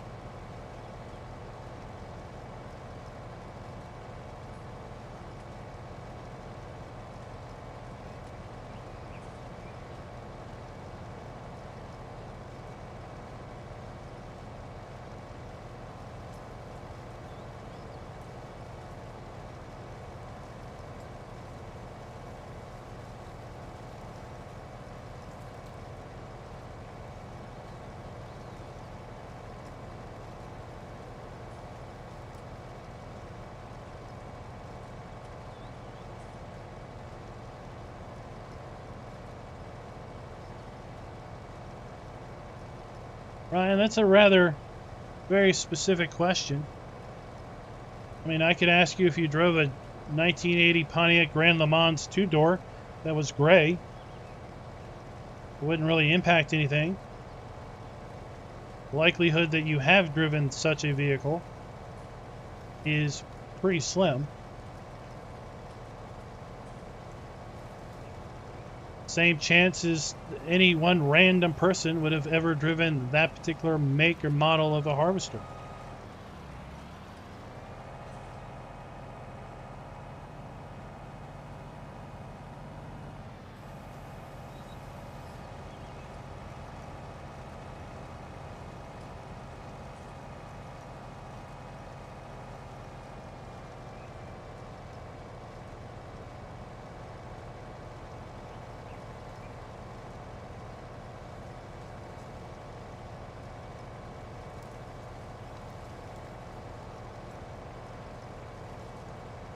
Ah, good for you, GTX. Good for you.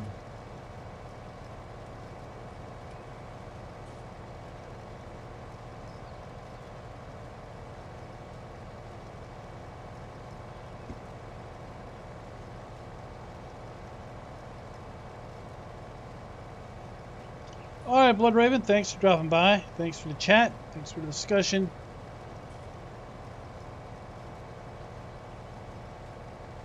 We'll be streaming on Tuesday night, Wednesday morning your time. We'll be on, it depends. We'll probably be on Klein on Tuesday night. I got to figure out what on earth we need to do over there.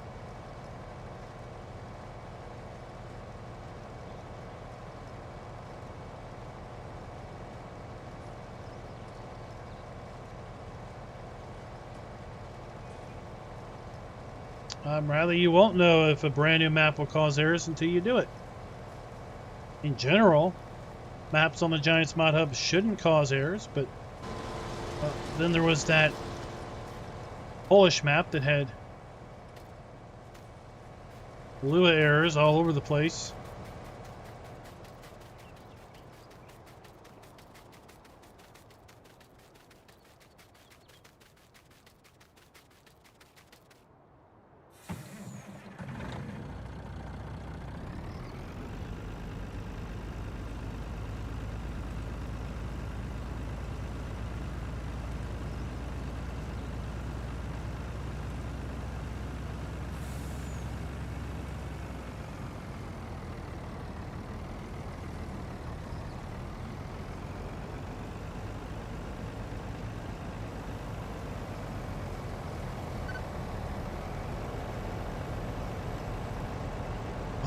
Just a little short.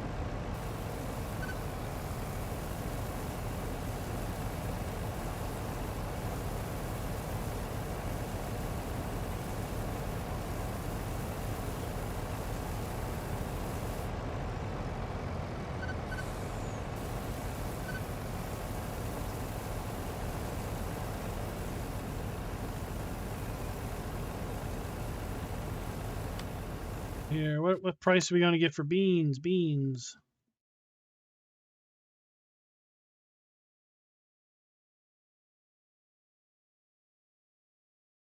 Grain mill. We haven't gone to the grain mill. Go to the grain mill next.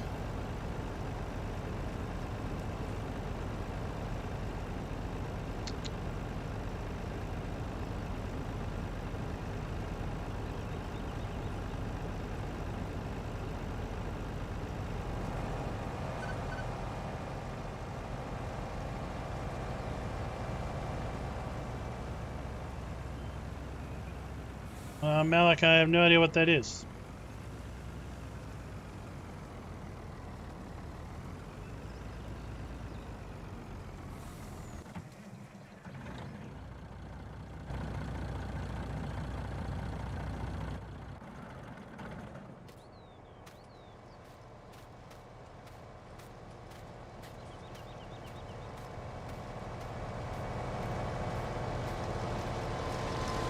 Well, Bradley, it depends on what your idea of good is.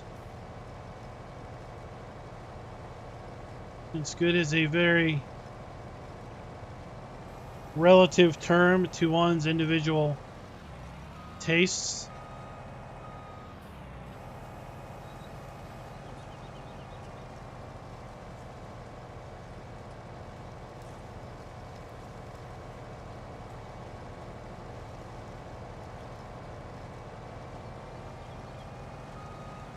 I don't think auto drive does things like that, Darren. I think the only thing auto drive does is go from point A to point B. Or one destination to the next.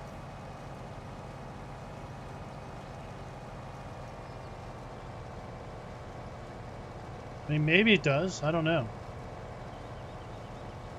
I just didn't think it had the capability of waiting to be loaded and then drive off.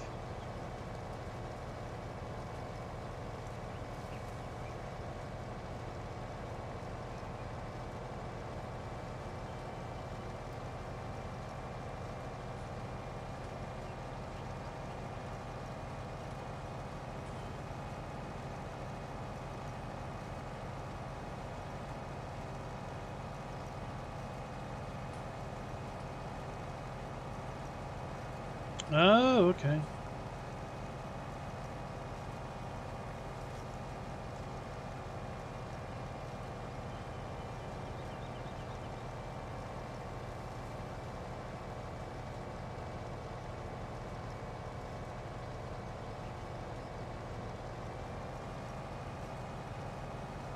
How long does it take to set up all the different waypoints or whatever they call it?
Oh, Malik, I don't know who I was talking to.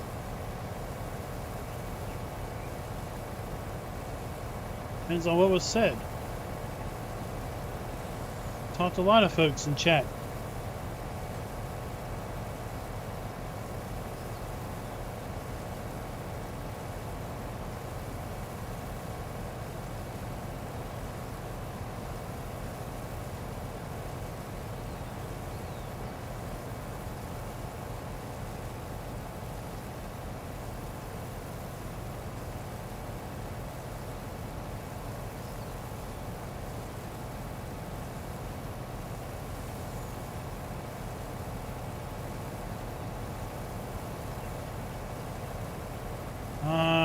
So truth be told, it wasn't the right mode.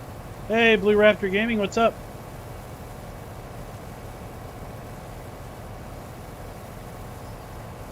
I mean, I responded to you saying I had no idea what that was.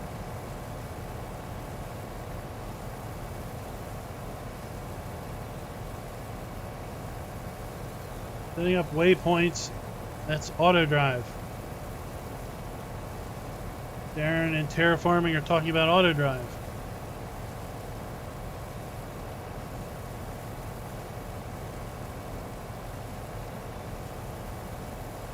Oh, I'm doing pretty good.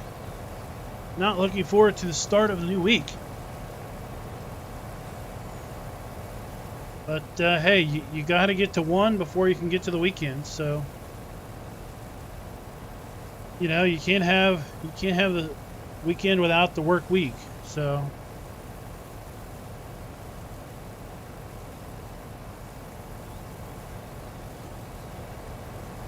it is what it is.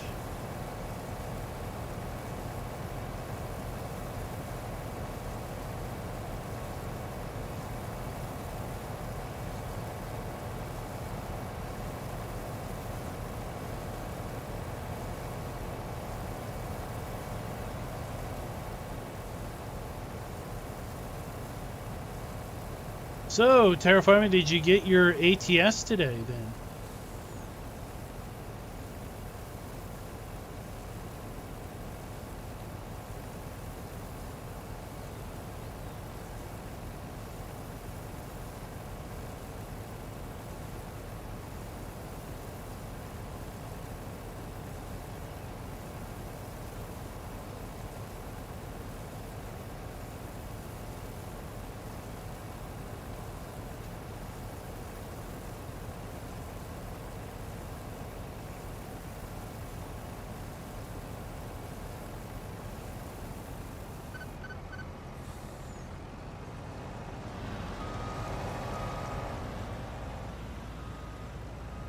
maybe we will get loaded up on our next pass.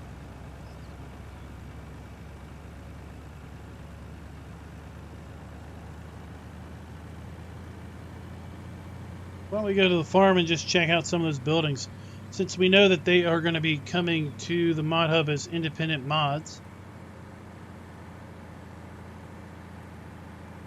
Go check them all out.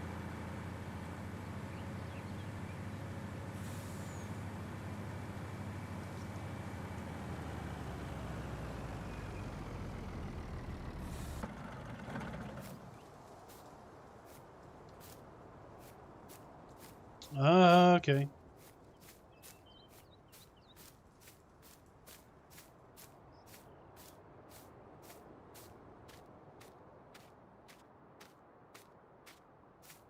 Here we've got the sheep placeable set up with 250 sheep. A little bit much for the sheeps.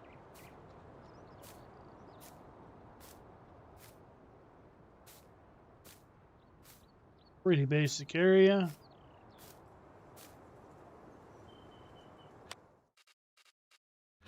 And then we have the horse area, which came out already.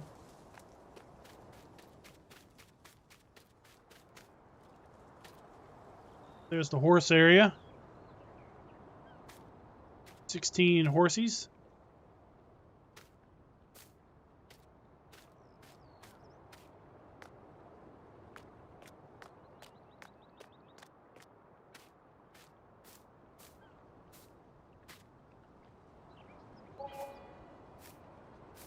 That's out in the mod hub now. And I'm guessing this house will show up in the mod hub. There was a reference to all the placeables. So we've got sleep trigger in the bedroom. Garage. Laundry area. And then, interesting enough, upstairs we have the kitchen. And a dining room.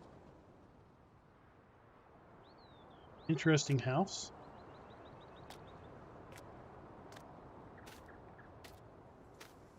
Big cow area. Slurry manure.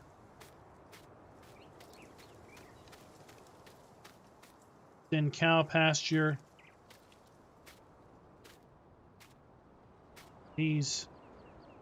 Some of these gates work. They work over here.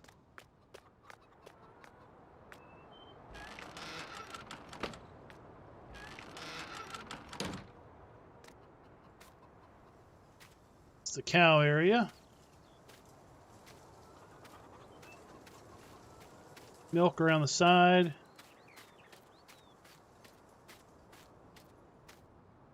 Have chickens. Chicken coop. Then I guess we'll get a pack of these buildings.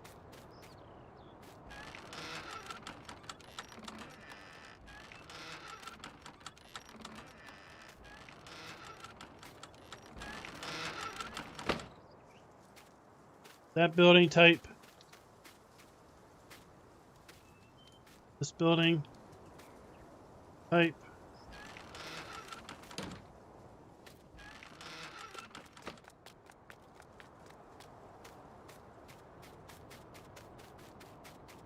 This building is kind of like the first building, but we have doors on either end. Drive through. Don't know if we're going to get these bunkers as placeables. That'll be interesting. We will. This shed. Kind of an open shed. So, yeah. Shed. So we'll probably get those. Maybe we'll get those as a shed pack. I don't know why. I don't know if they're still going to have this. I don't know why we can place the shop. It doesn't put a shop trigger down. I don't know if that's going to be in the final version or not. Do have the custom shop, farmhouse,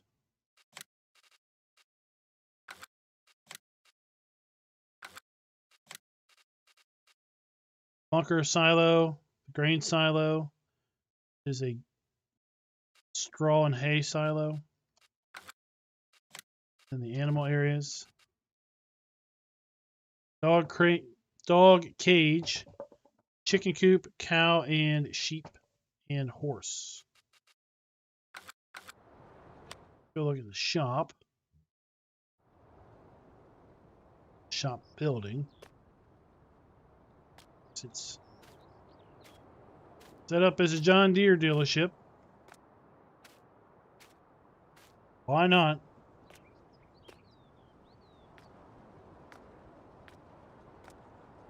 Ryan, that question doesn't make any sense.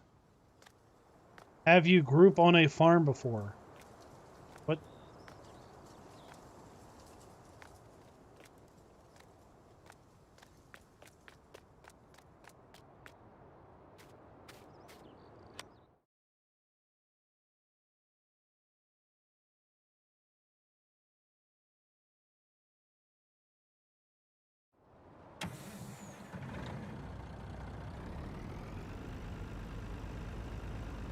Yeah, it's a great deal. ATS $4.99 for the base game. That gets you California, Arizona, Nevada.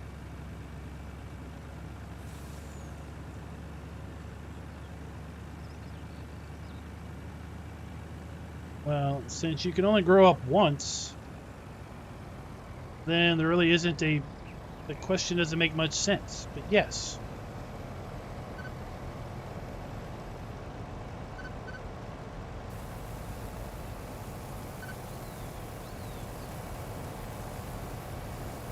Up until I graduated college, I lived on a farm. And very much worked on a farm.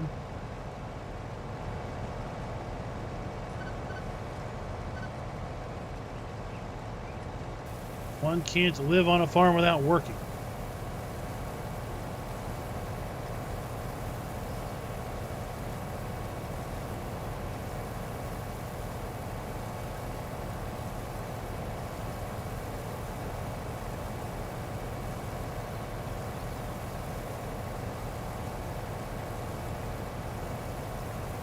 The Pacific Northwest, that gets you what? Washington, Oregon, and Idaho. Does it also get you the forestry equipment?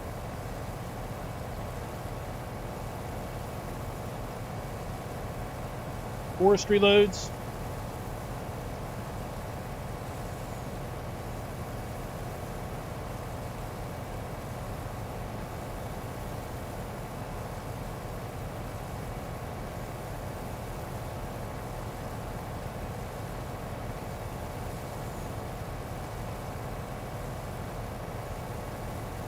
Idaho, Washington, Oregon, the forest machinery in the base game. Oh, and classic stripes.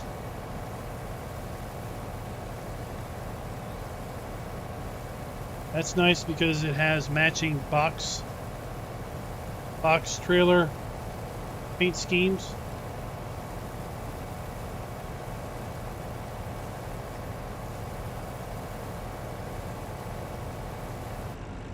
Alright, let's go ahead and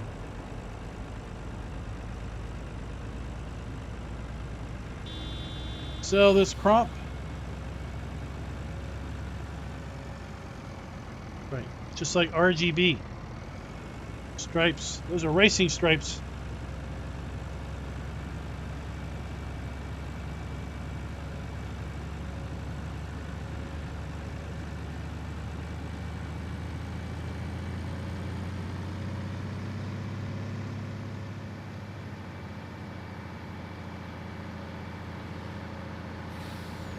Really wish Giants would position their mirrors so that they were actually useful.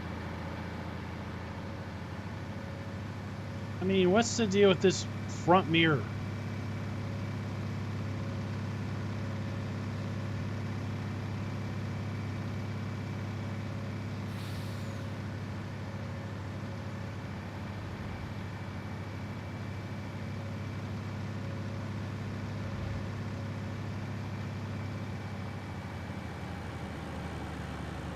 That would be nice. That would be a nice addition to the next version. To incorporate repositionable mirrors. I know there's a mod for that on PC. Build that in so that the player could position the mirrors to how they should so wish.